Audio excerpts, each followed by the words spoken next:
जय श्री राम। नमस्कार भाइयों बहनों, मेरे चैनल में आपका स्वागत है। छोटू क्लासेस विक्रमपुर में। इस चैनल पे केवल प्रीवियस ईयर क्वेश्चन और एनसीईआरटी का अपलोड किया जाता है। इस चैनल पे मेरे बने रहिए। इस चैनल पे बिहार पुलिस, दरोगा, SSC GD, class 10, 9 all to all upload किया जाता है। आइए, अब इस समय चल रहा है, इसमें अपलोड करें इलेक्ट्रीशियन का फर्स्ट ईयर सेमेस्टर का अपलोड कर दिए। Part 1, part 2, part 3। अब सेकेंड ईयर इलेक्ट्रीशियन का सेकेंड ईयर सेट 1 अपलोड कर दिए, सेट 2 का हो रहा है अपलोड। ठीक है, मेरे चैनल को सब्सक्राइब, लाइक, शेयर, कमेंट कर दीजिए प्लीज। मार्क्स 150 नंबर का। ठीक है, एक क्वेश्चन 2 नंबर का। देखिए लिखा है ना, all India trade test second year, ऐसा क्वेश्चन पूछा गया है सेट 2 का। आइए देखिए, डीसी जनरेटर में इंसुलेशन प्रतिरोध का बेहतर बनाने के लिए किस विधि का उपयोग किया जाता है? डीसी जनरेटर में इन इंसुलेशन प्रतिरोध को बेहतर बनाने के लिए किस प्रतिरोध का उपयोग किया जाता है, बताइए। क्या? मशीन में गर्म हवा डालना। स्व उत्तेजित डीसी जनरेटर में अपशिष्ट चुंबकत्व की क्या आवश्यकता है? स्व उत्तेजित डीसी जनरेटर में अपशिष्ट चुंबकत्व की क्या आवश्यकता है? वोल्टेज का निर्माण करें। क्या करें? वोल्टेज का निर्माण करें। डीसी मशीनों में वे कौन से दो बिंदु हैं जो ब्रश संपर्क प्रतिरोध में मापते हैं? डीसी मशीनों में वे कौन से दो बिंदु हैं जो ब्रश संपर्क प्रतिरोध को मापते हैं, बताइए। ब्रश और कम्यूटेटर के बीच प्रतिरोध। ब्रश और कम्यूटेटर के बीच प्रतिरोध। आइए चौथा नंबर। डीसी जनरेटर के वोल्टेज निर्माण में विफल होने का क्या कारण है? डीसी जनरेटर के वोल्टेज निर्माण में विफल होने का क्या कारण है? क्षेत्र प्रतिरोध कार्तिक प्रतिरोध से ऊपर है। क्षेत्र प्रतिरोध कार्तिक प्रतिरोध से ऊपर है। जनरेटर का नाम क्या है यदि इसका क्षेत्र आर्मेचर के समांतर जुड़ा हुआ है तो? Shunt generator. यदि लोड बढ़ता है तो डीसी संट जनरेटर का टर्मिनल वोल्टेज क्यों कम हो जाता है? यदि लोड बढ़ता है तो डीसी संट जनरेटर का टर्मिनल वोल्टेज क्यों कम हो जाता है? आर्मेचर प्रतिक्रिया प्रभाव के कारण। अभिष्ट चुंबकत्व अभिष्ट चुंबकत्व के अभाव में किस प्रकार का डीसी जनरेटर काम आता है? अपशिष्ट चुंबकत्व के अभाव में किस प्रकार का डीसी जनरेटर काम आता करता है? अलग से उत्तेजित जनरेटर। जैसा कि सर्किट में दिखाया गया गया कि जनरेटर का नाम क्या है? बताइए।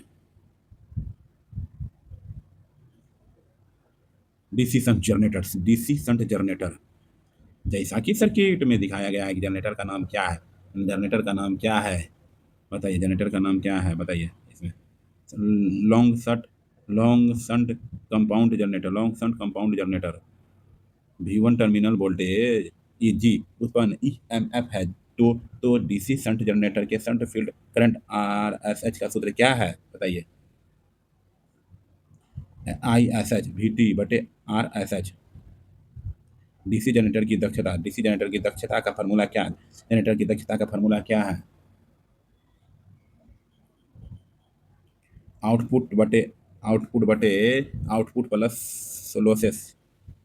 किस हानि को ताम्र हानि कहा जाता है? परिवर्तनीय हानि। डीसी जनरेटर की अधिकतम दक्षता के लिए क्या शर्त है? परिवर्तनीय हानियां निरंतर हानियों के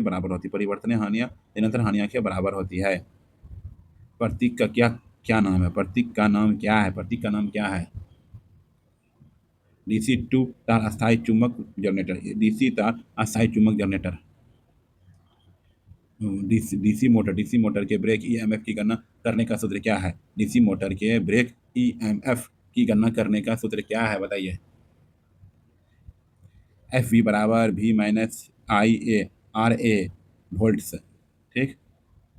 शॉर्ट और ओपन सर्किट के लिए आर्मेचर वायरिंग का परीक्षण करने के लिए किस उपकरण का उपयोग किया जाता है? किस उपकरण का उपयोग किया जाता है?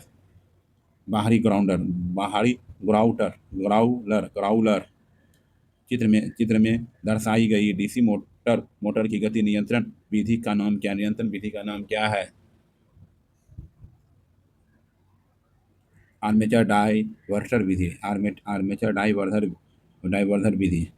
डीसी मोटर की गति की गणना करने के लिए किस सूत्र का उपयोग किया जाता है? किस सूत्र का उपयोग किया जाता है? एन बराबर के बटे ये, ठीक है, याद कर लीजिएगा। डीसी मोटर में आर्मेचर के घूर्णन की दिशा निर्धारित करने के समय के लिए किस नियम का उपयोग किया जाता है? किस नियम का उपयोग किया जाता है? फ्लेमिंग के बाएं हाथ का नियम, फ्लेमिंग के बाएं हाथ का नियम। चित्र में दिखाया गया डीसी मोटर का नाम क्या? डीसी मोटर का नाम क्या है?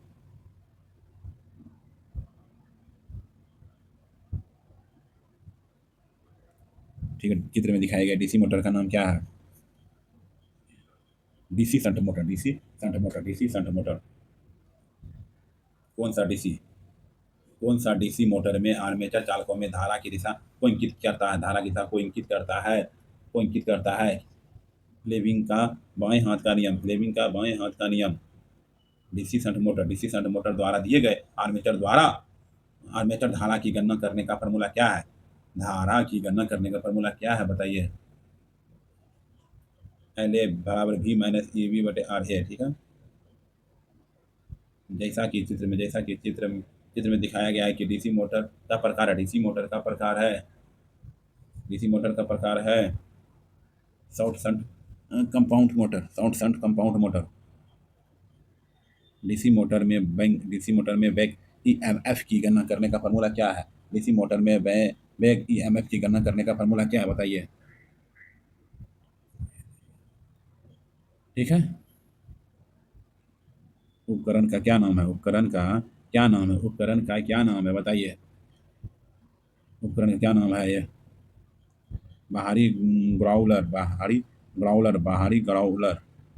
यदि काइल पिच से कम है तो वाइडिंग का नाम क्या है? शॉर्ट काउटेड winding. DC DC DC 4 point starter में होल्डिंग कॉइल से जुड़े श्रेणी प्रतिरोधक का उद्देश्य क्या है? होल्डिंग कुंडली में करंट को सीमित करें। डीसी मोटर को चालू करने के लिए स्टार्टर्स की आवश्यकता क्यों होती है? स्टार्टर्स की आवश्यकता कितनी होती है? आर्मेचर करंट को कम करें। कौन सी कुचालक सामग्री श्रेणी बी के कुचालक है? Fibre glass. श्रेणी एफ इंसुलेशन का स्वीकार्य तापमान क्या है?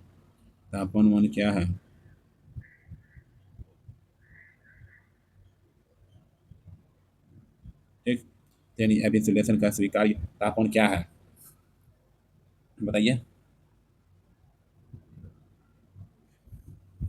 155 degree Celsius.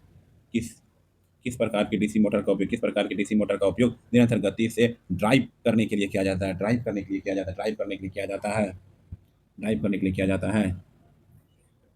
DC shunt motor. कौन सी डीसी मोटर भारी प्रारंभिक टॉर्क और उच्च त्वरण दर के लिए उपयुक्त है? डीसी श्रेणी मीटर। आर्मेचर को संतुलित करने का सबसे प्रभावी तरीका कौन सा है? गतिशील संतुलन। डीसी स्टार्टर्स के प्रतिरोध को शुरू करने के लिए किस सामग्री का उपयोग किया जाता है? यूरेका। क्या किया जाता है? यूरेका का। चित्र में दिखाए गए इस प्रकार आर्मेचर वाइंडिंग दर्शाए गए हैं। Duplex lamp winding. चित्र में दिखाए अनुसार आर्मेचर के लिए कौन सा रोलर परीक्षण दर्शाया गया।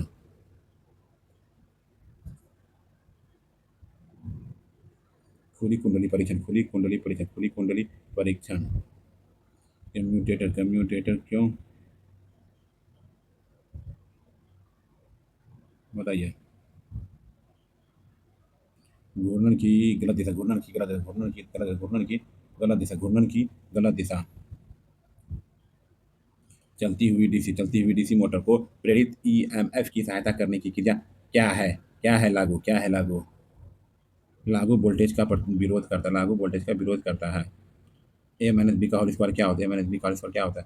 ए स्क्वायर क्या होता है बताइए। A square plus B square minus 2 A B होगा। बताइए कुछ के। ठीक है ना, लिख दिया। ये क्या होगा। ए पर पावर सबको जोड़ दीजिए। 4 3 7 8 9 1 10 हो जाएगा। क्या हो जाएगा 10। इस पर पावर सब जुट जाता है। कौन सा प्रतिबल है। कौन सा प्रतिबल है।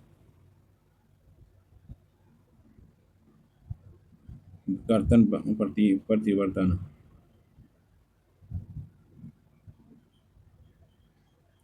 ठीक। कर्तन प्रतिबल। विकृति की इकाई क्या है। विकृति की इकाई क्या है बताइए। विकृति की इकाई क्या है। नो यूनिट, कुछ इकाई ही नहीं होता। लंबाई में परिवर्तन को किस संकेत से दर्शाया जाता है। लंबाई में परिवर्तन को किस संकेत से दर्शाया जाता है। डीएल।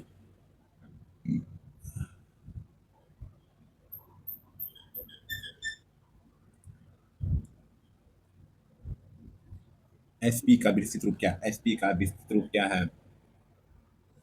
Selling price. दिए गए प्रतीक को पहचाने।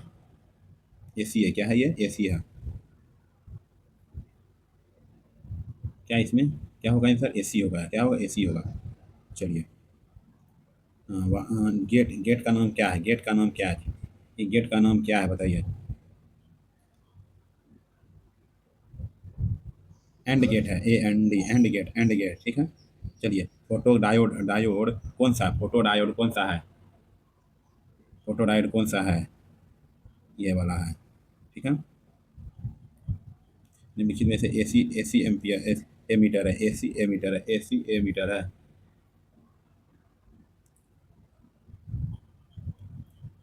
ठीक है। ये वाला ऊपर वाला ही है। ठीक है। चलिए।